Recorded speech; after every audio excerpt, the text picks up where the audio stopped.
Eh, je cherchais des trucs sur Léonard de Vinci. Tu sais ce que j'ai lu? Hein? Apparemment, il a jamais existé.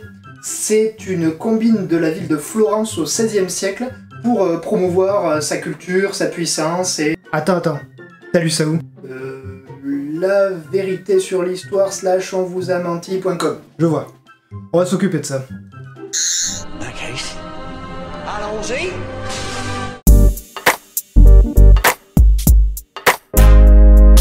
Quand on travaille sur une période, sur un événement historique, on a besoin de documents. Avant de noter tout ce que le premier article de notre recherche Google dit, on va faire un petit travail préparatoire, on va présenter le document en utilisant une technique simple. Simple.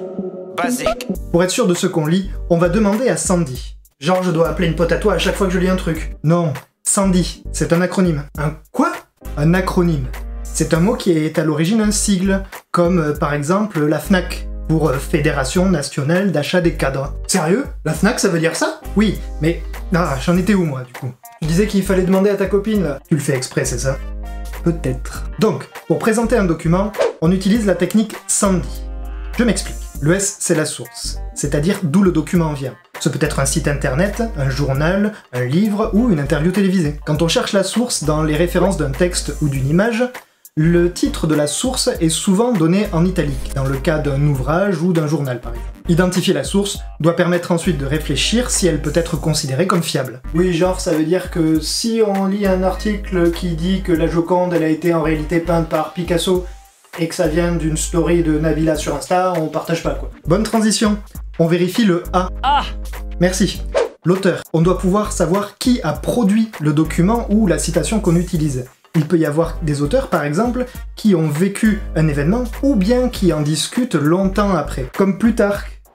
Et il a écrit une vie d'Alexandre le Grand alors qu'il est né 3 siècles après lui. Voilà. Ça ne veut pas dire que c'est faux ou qu'il faut croire aveuglément Napoléon dans ce qu'il écrit dans ses mémoires, mais tu ne peux pas accorder le même crédit à n'importe qui. Imagine Trump qui t'explique ce que c'est que vivre dans la pauvreté. Si ça se trouve, c'est des grosses conneries alors. Dans les références d'un extrait, l'auteur ou les auteurs apparaissent en général en premier. Il ne faut donc pas les confondre avec l'éditeur, qui est celui qui vend l'ouvrage. Ensuite le N. Il peut être toujours utile d'identifier la nature du document qu'on va utiliser, ou qu'est-ce que c'est. Genre une image, un article, un poème... Exactement. Une peinture, une sculpture... Oui, du coup, un graphique, un tableau statistique... Oui, c'est bon, ils ont compris. L'idée, c'est qu'on n'utilisera pas de la même façon un texte ou une image. Ils seront plutôt complémentaires. Et puis cela peut permettre d'identifier le destinataire du document, c'est-à-dire à qui est-il destiné, pour qui est-il produit. On peut même travailler avec une chanson, par exemple. Nu point ripaille, parti sans pain et sans fruits. Si le document utilisé est un discours politique, il faut faire attention, car il a forcément été rédigé et produit dans l'esprit de convaincre, c'est une argumentation. Il va donc falloir faire attention parce qu'il défend forcément un point de vue. Après, le D, la date. N'essaye même pas. La date, c'est quand il a été produit. Attention d'ailleurs à distinguer la date, c'est-à-dire le moment où le document a été produit, de la date de l'édition de l'ouvrage qu'on consulte. En effet, si on reprend un exemple, ici j'ai volontairement mis la date la plus récente, d'une édition en tout cas très récente, alors que la première édition de l'ouvrage date de 1999. Il faut toujours faire attention à la date de production d'un document, parce qu'il arrive qu'on cite un article trop vieux, ou pire, qu'on fasse de grosses confusions. Grave. Sur Twitter, c'est des champions. Il y en a un qui veut montrer la mobilisation dans une manif des Gilets jaunes à Clermont, et du coup, il poste une photo d'un rassemblement de supporters de rugby l'année d'avant.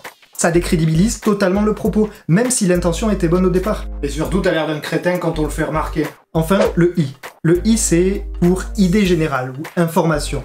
On doit être capable de résumer en une phrase courte ce dont le document parle, ou ce qui est représenté dans le cas d'une image. Et on a terminé. Demander à Sandy permet d'éviter d'utiliser de mauvaises informations quand on travaille en histoire, mais c'est aussi un bon exercice à avoir quand on veut garder un certain esprit critique au quotidien, et ainsi éviter de propager les fameuses fake news si chères à certains. You are fake news. Go ahead. Un dernier exemple.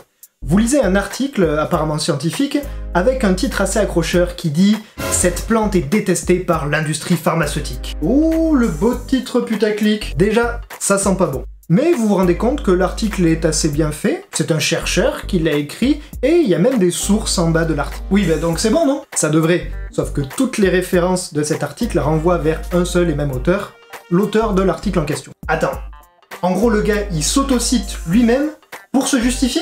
C'est débile! Mais ça arrive. Il faut donc toujours être attentif au contexte de production d'un document si on veut l'utiliser. Et si on veut l'utiliser quand même, il faut être capable d'expliquer d'où on tient ces informations. Je résume. Avant de copier ou de partager, on présente le document à l'aide de Sandy. Source, auteur, nature, date et idée générale. Et après, on peut se mettre à bosser. Sandy, hein? Eh, quoi? Tu me fileras son numéro? Purée, si je t'attrape.